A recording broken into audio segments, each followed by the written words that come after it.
Hello. Okay, not to mislead you, so this is just a story time format of my postpartum. I might throw photos up in editing to show, but probably not because we are doing one of these, so lots of effort. So I wanted to make this though because I forgot to put it in the video I just edited. I realized rewatching the video I made a lot of mistakes, like a voice memo. It's in the same voice memos in two places. A lot of people probably skipped it, so it doesn't matter. I'm gonna keep it up there, but the point is I messed up, and I'm making up for it by adding this postpartum story time. So it's just gonna be me talking. If that's super boring, well, thank you for coming this far. Okay, so after I had the baby at home in my bedroom, I was so the chronological order after the birth vlog, so where it ends when the baby comes out and my husband and I do skin to skin. After that, I lay down on the floor and I am freezing. I want to bundle up in a blanket and I want to jump in the shower. I really loved my shower at that house, and it was like my safe place for me. And it was like a beautiful retiled, redone bathroom. So I would just go in there and it was like heaven on earth. So I just waited. My umbilical cord, the baby's umbilical cord was a little short. So the baby only came up to my chest really like this much. So it was hard. I had to hold him out like this if I wanted to kiss him. So the baby cried. It took him a minute, almost 2 minutes to cry. And then I think I even removed some of the fluid in his nasal passages. I don't know which one it was, through my mouth. I just sucked it out, spat it out, and then I laid down and I was ready to rest. But I knew I needed to get the placenta out so that I could hop in the shower. That's what I wanted to do, hop in the shower. I kind of I had the thought of not showering so that my smell could be the same instead of a neutral showered, water smell for the baby. But once I gave birth, I was like, I want to hop in the shower right now. I didn't wash my hair or anything, but I just wanted the feeling of hot water on me. And if you haven't watched my birth video, I have a birth video and then a birth vlog that's more of like a talking vlog. And you can see kind of how I gave birth. It was not a water birth. So when I gave birth, I wanted to hop in hot water immediately to calm down. So I think I just stood on my knees and my placenta plopped out of me. I don't know what the other normal is.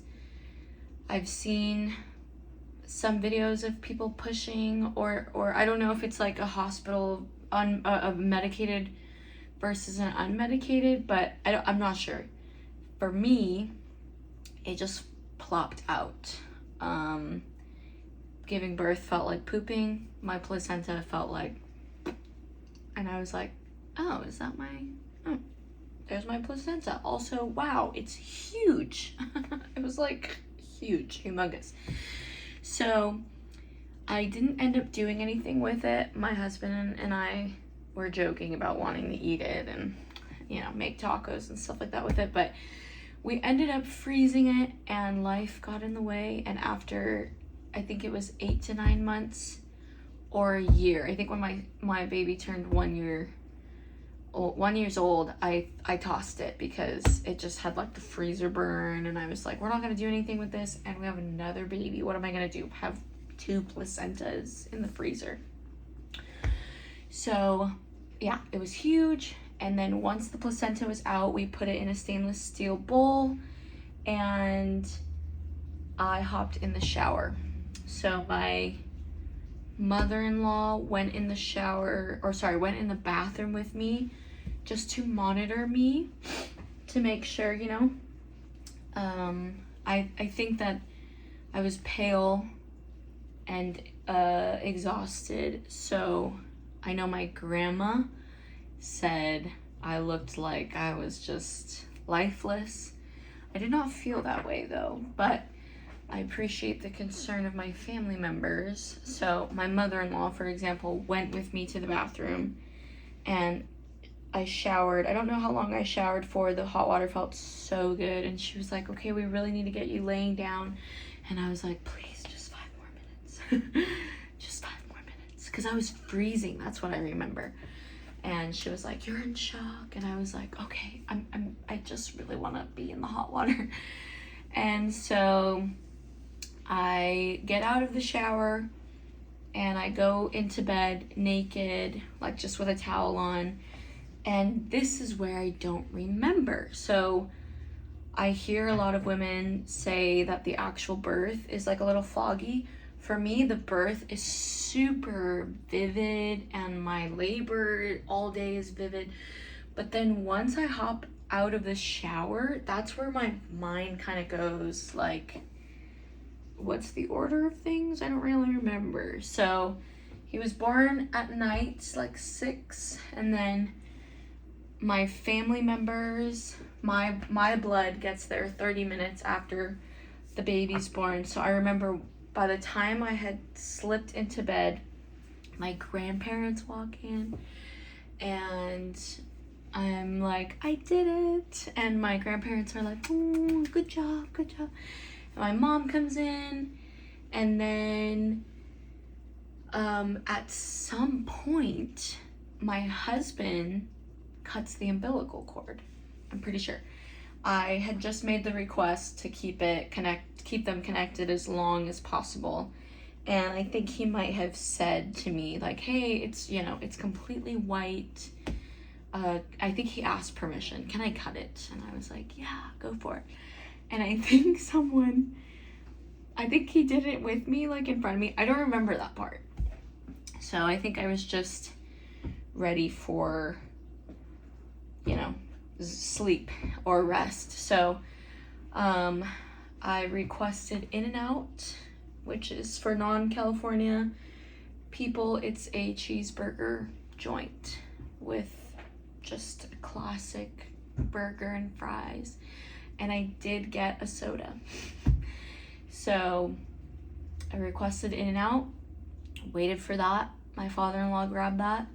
Pretty sure my father-in-law. And then I ate. That's what I remember, because that burger tasted so good after giving birth. And yeah, that's the chronological order. And then we went to sleep. So my husband and I, we mentally bore the burden of an unassisted birth.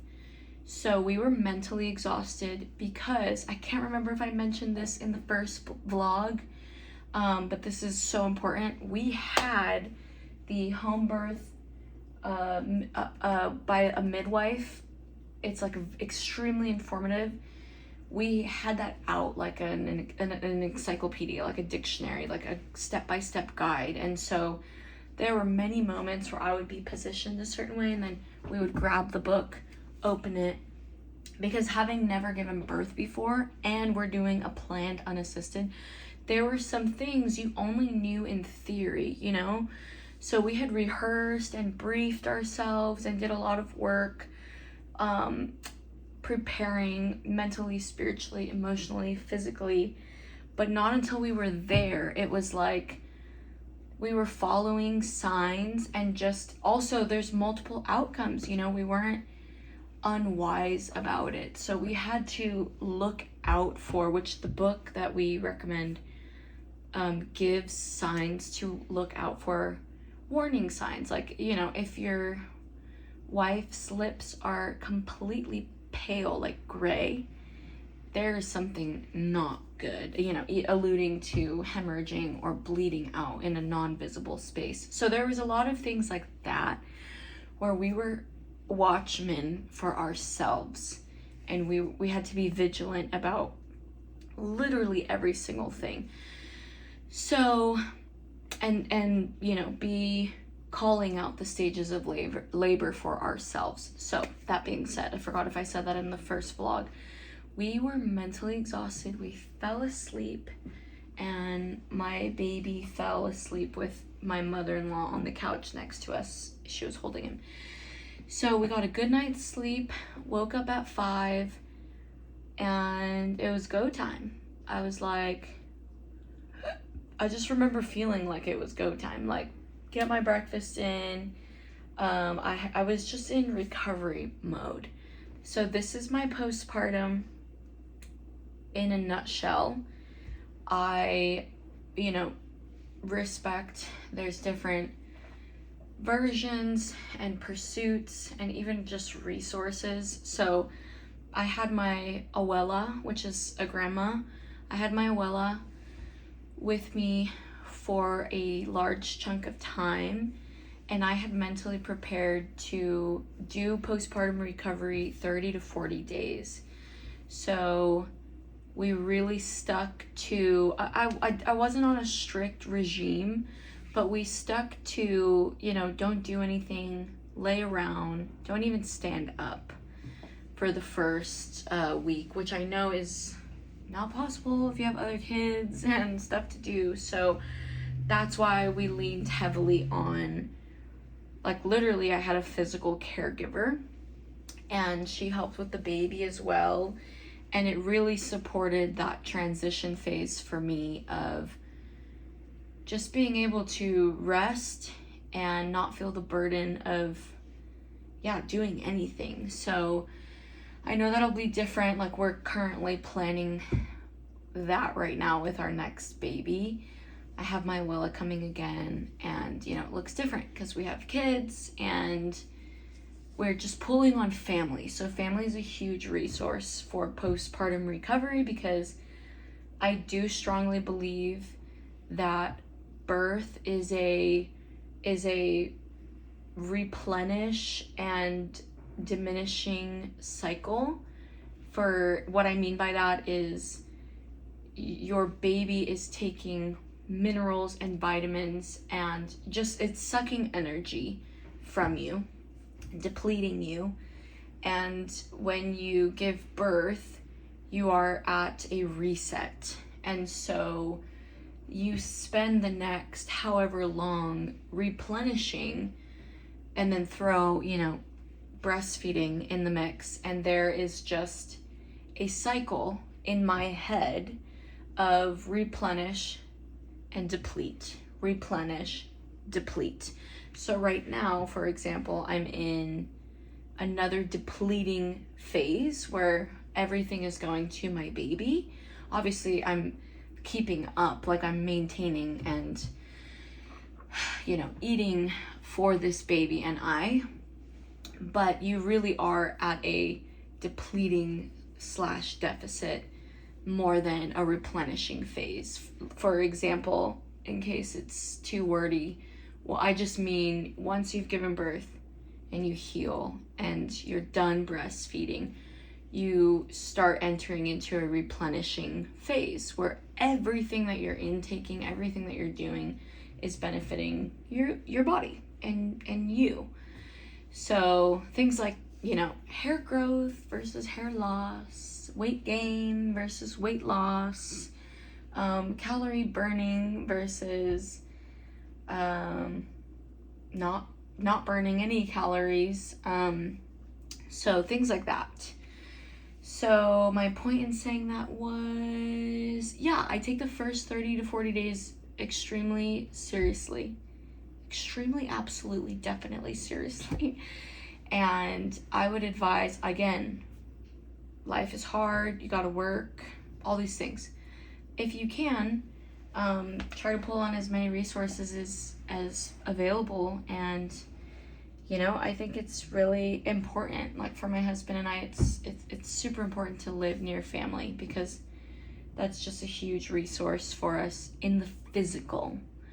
And I know people have their family stuff, you know, whatever, but it's like, I don't know, especially for me being a Latina, it's like, yeah, family is just, it's messy, it's loud, it's, you know, it is what it is, and you just depend on them physically to some degree, especially having children. So anyway, I had a huge team of caregivers, which is family, and a big part of postpartum healing was exclusively breastfeeding. So here's a really quick cycle that, you know, I don't want to offend anybody, just do your research, but to maximize potential of breastfeeding successfully, you want to have a spontaneous, non-induced labor.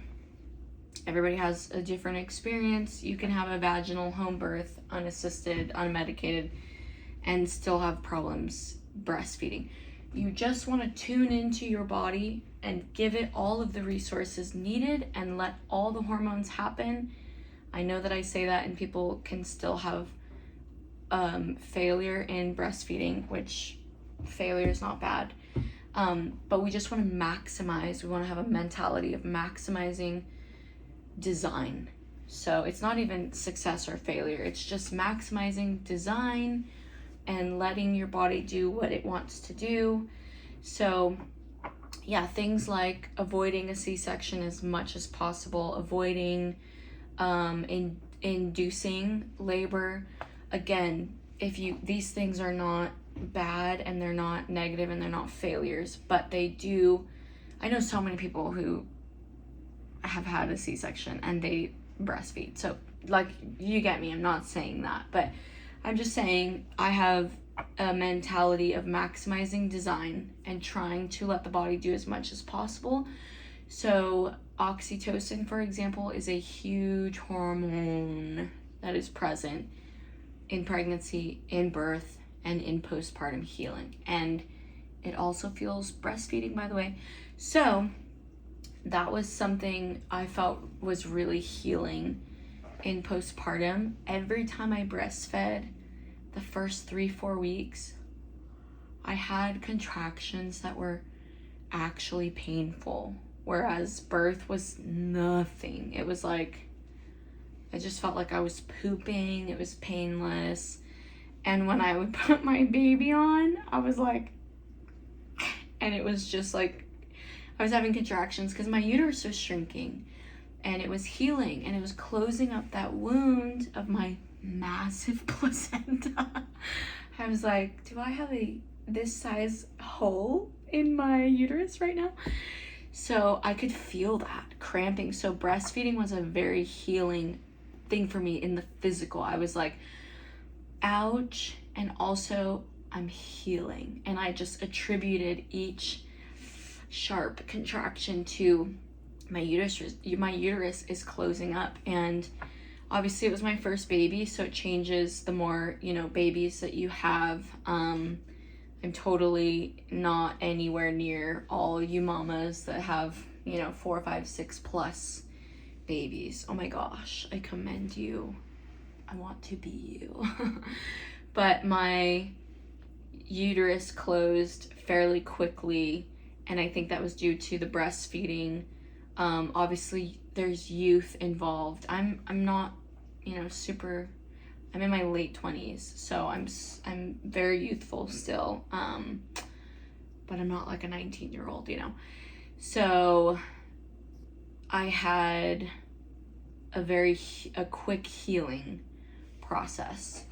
And I know that there's genetics in that as well, but I really do attribute rest and pulling on family resources for that.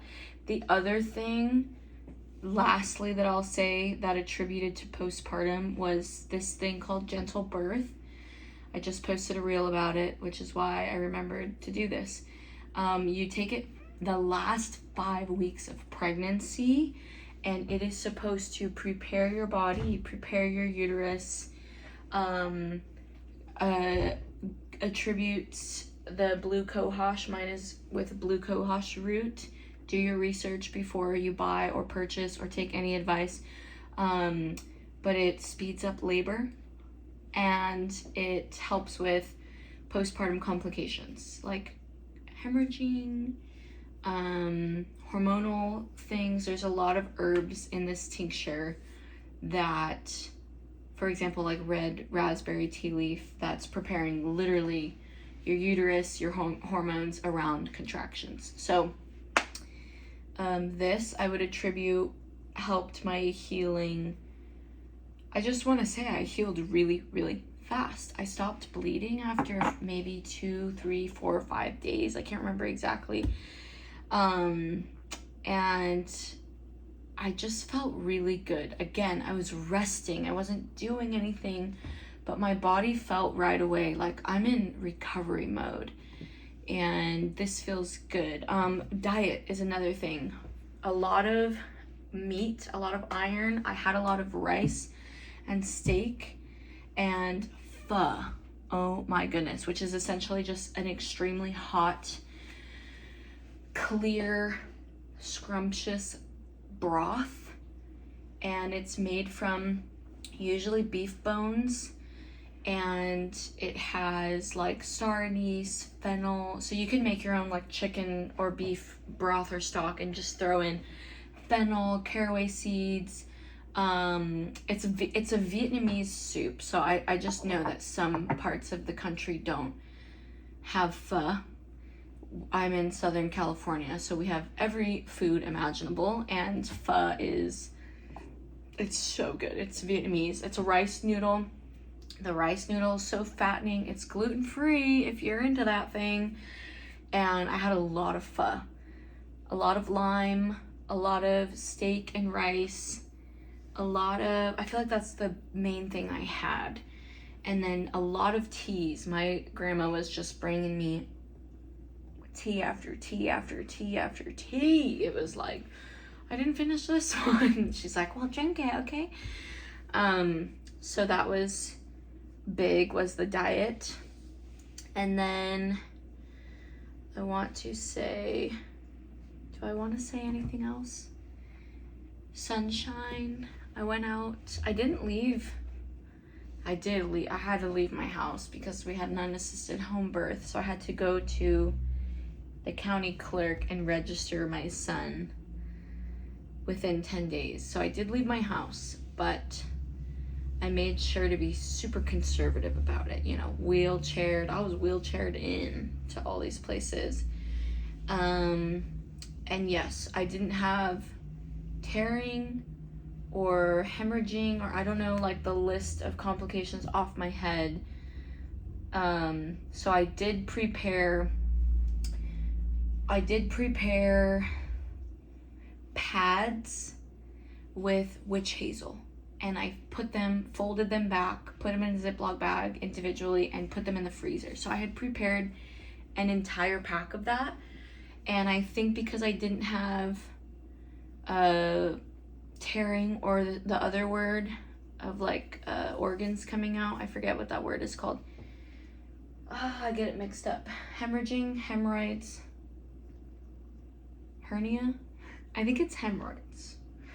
I've heard if you have hemorrhoids that feels extremely relieving.